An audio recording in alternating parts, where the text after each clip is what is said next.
సేకరణ ప్రక్రియ వేగవంతమైంది. రాజేంద్రనగర్ పరిధిలోని మూసీ ప్రభావిత ప్రాంతాల్లో చేపట్టబోయే చర్యలపై ఇవాళ ఆర్డీఓ వెంకటరెడ్డి కీలక ప్రకటన చేశారు. ఈ ప్రాజెక్టు కోసం ఇప్పటికే నోటిఫికేషన్లు జారీ చేశామని, నిబంధనల ప్రకారం నిర్మాణాలను స్వాధీనం చేసుకుంటామని స్పష్టం చేశారు. రాజేంద్రనగర్ డివిజన్ పరిధిలోని కిస్మత్పుర, దర్గా ప్రాంతాలకు సంబంధించి భూసేకరణ నోటిఫికేషన్లు ఇప్పటికే జారీ చేసినట్లు ఆర్డీఓ వెల్లడించారు. వీటితో పాటు బండ్లగూడ, జాగీర్, ఉప్పరపల్లి పరిధిలో ఉన్న నిర్మాణాలను కూడా త్వరలోనే స్వాధీనం చేసుకోనున్నట్లు ఈయన తెలిపారు.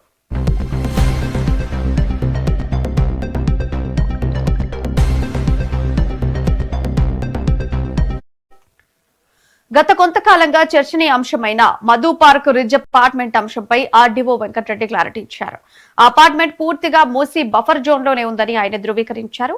గతంలో అన్ని అనుమతులు పొంది దీనిని నిర్మించినప్పటికీ ప్రస్తుతం ప్రాజెక్టు నిబంధనల దృష్ట్యా దీనిని స్వాధీనం చేసుకోక తప్పదని పేర్కొన్నారు. అయితే నిబంధనల ప్రకారం బాధితులకు తగిన పరిహారం చెల్లించిన తర్వాతే అపార్ట్మెంట్ ను స్వాధీనం చేసుకుంటామని వెంకటరెడ్డి హామీ ఇచ్చారు. నోటిఫై చేసిన దాని గురించే మాట్లాడుతున్నాం. బండు కింద ఇప్పుడు ఏదైతే 44 ఎకరాలు నోటిఫై చేశామో అది విత్ 500 మీటర్స్ దూరంలో ఉంది. సో అధికారికంగా వాటికి నిర్మాణాలు చేయడానికి నిషేధం ఉన్నది. దాని ప్రభుత్వ ఆర్డర్స్ కూడా చెప్తా ఉంది. కాబట్టి ఆ భూసేకరణ చేయడానికే నోటిఫికేషన్ ఇచ్చింది.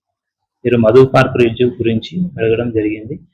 మధు పార్క్ రిడ్జ్ వాళ్ళు 2004 నుంచి 2010 వరకు కన్స్ట్రక్షన్ చేయడం జరిగింది. 2014 వరకు దశల వారీగా వాళ్ళు ఆక్యుపై చేసినామని చెప్పేసి వారు చెప్తున్న సమాచారం ప్రకారం మన దగ్గర ఉంది.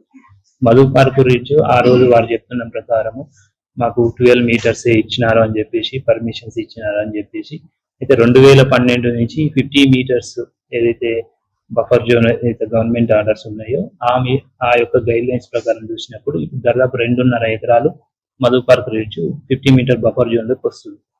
సో ఆ విషయాన్ని కూడా వాళ్ళకి తెలియజేసిన, భవిష్యత్తులో ఈ 50 మీటర్స్ బఫర్ జోన్ ఉన్నప్పుడు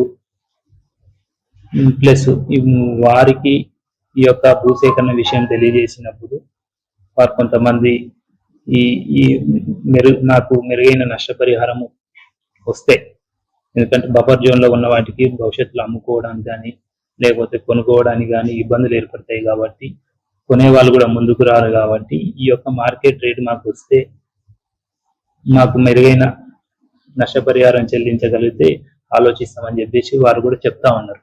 కాబట్టి ప్రభుత్వ ఆలోచన వారు ముందుంచిన నోటిఫికేషన్ కూడా ఇచ్చిన, గతంలో కూడా 2-3 సార్లు సంప్రదింపులు జరిపిన వారితో నోటిఫికేషన్ రాకముందే